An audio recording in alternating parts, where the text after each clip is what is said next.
Hello. Hi, my name's Tom Gardiner, and I am the Chief Technology Officer at RefME. I'm here to talk to you today about knowledge discovery in the age of big data.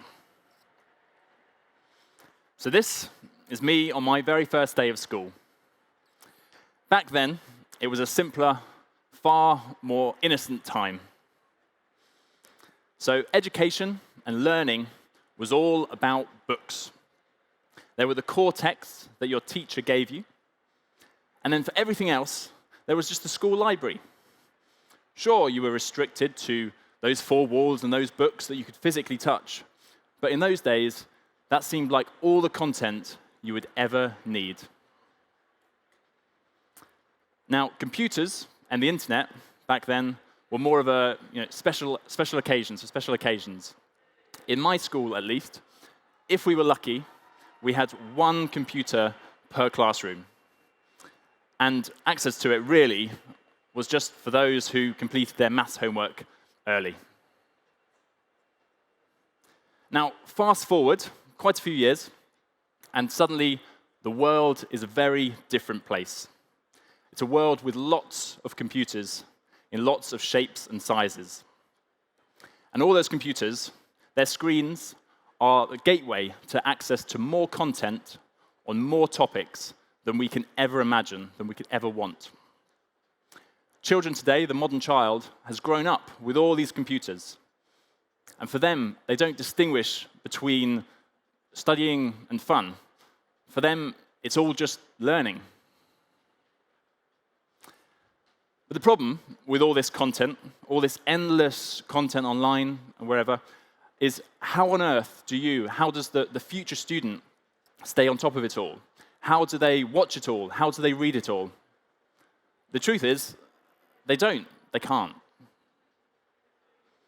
So just to give you an idea, in 2013, it was estimated that there was more than 1,000 exabytes of digital content online worldwide. To put that in context, if you were to take all of that digital content and print it to physical books, you would literally cover the surface of the US 52 times with those books. Now, that was 2013. It's also estimated that every 3 years, the amount of digital content data doubles. So next year, 2016, it will have doubled again. So obviously, all this content, all this data presents huge amounts of opportunities and possibilities, which is very exciting. But it also has a lot of challenges. In particular, how does the future student deal with all this content? How do they find relevant information among all that noise? Now, one might argue that that's our job as technologists and entrepreneurs, especially within EdTech, to solve that problem for them. And I'm certainly not denying that, but the question is, how? Well, the answer, of course, is teamwork, or more specifically, crowdsourcing. So as a student, there's no way, of course, that you can read all the content in the world in order to find what's relevant to your specific subject, your specific topic. But if, for example, we were to team up, so let's say the whole world, all the students, 400 million of them, were to work together to read all the content, and everyone just said, of all the things I read, this was relevant to physics, this was relevant to history, whatever, then we'd get there, right? Nice and easy. But realistically, how are we going to convince 400 million students to do that? Might be tough. Is that data even available?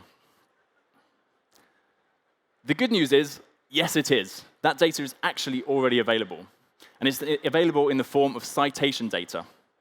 When you, as a student or a researcher or anybody who's doing any kind of academic research, are writing a paper, a thesis, a dissertation, whatever, you have to cite your sources. You have to create a bibliography which says where you found that content. So it's literally a link, this citation data, between your piece of work on your specific topic and telling all the content, all the relevant content that backs up the arguments that you're making, or contests the arguments that you're making in that piece of work. And that's where we come in. So I represent RefME, and RefME is a citation tool. We're an accurate, automated citation tool.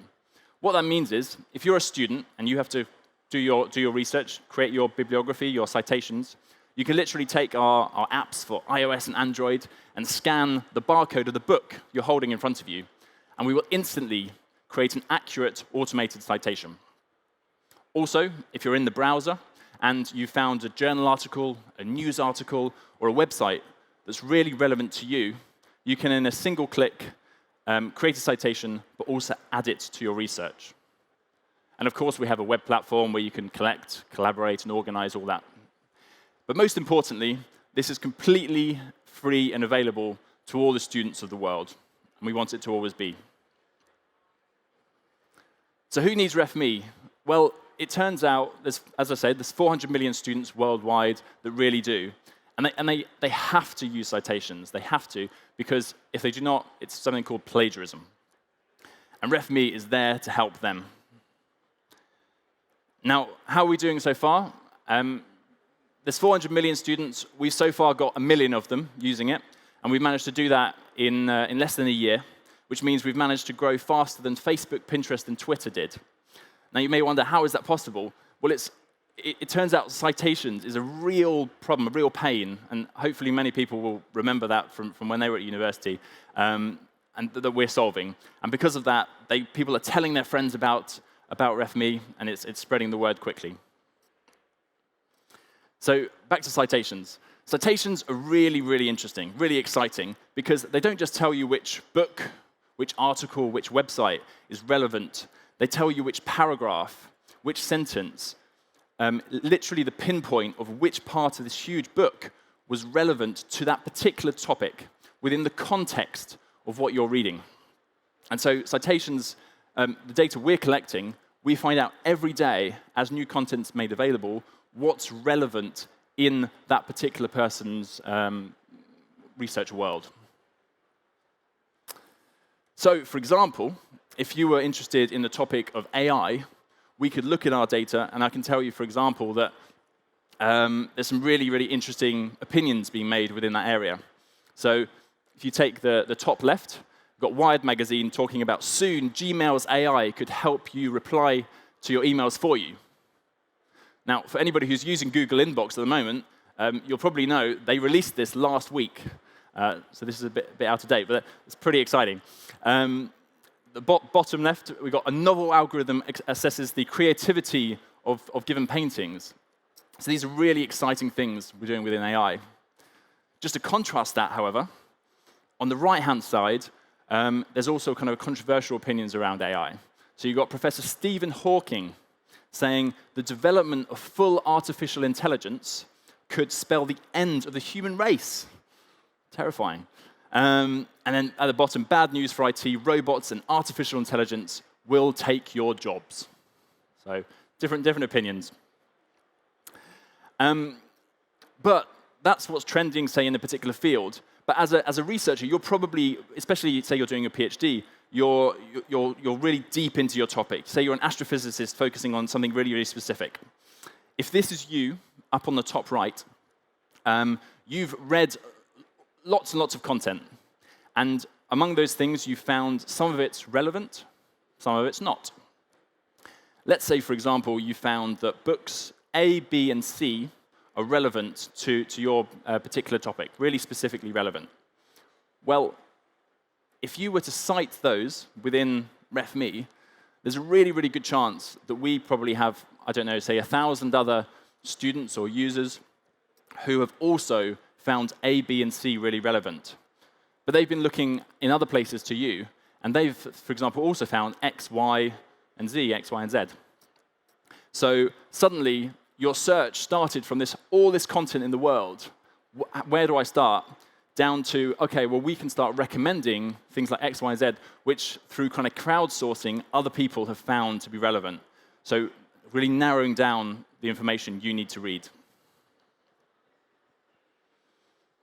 So our goal at RefME is to index, validate, and connect the world's knowledge by mapping out the world's citation data. Please join us on our journey. Download RefME. Check out our website, www.refme.com, or come and chat to me afterwards. I've been told to say we have M&Ms if anyone wants them, and or send us an email. Thank you very much.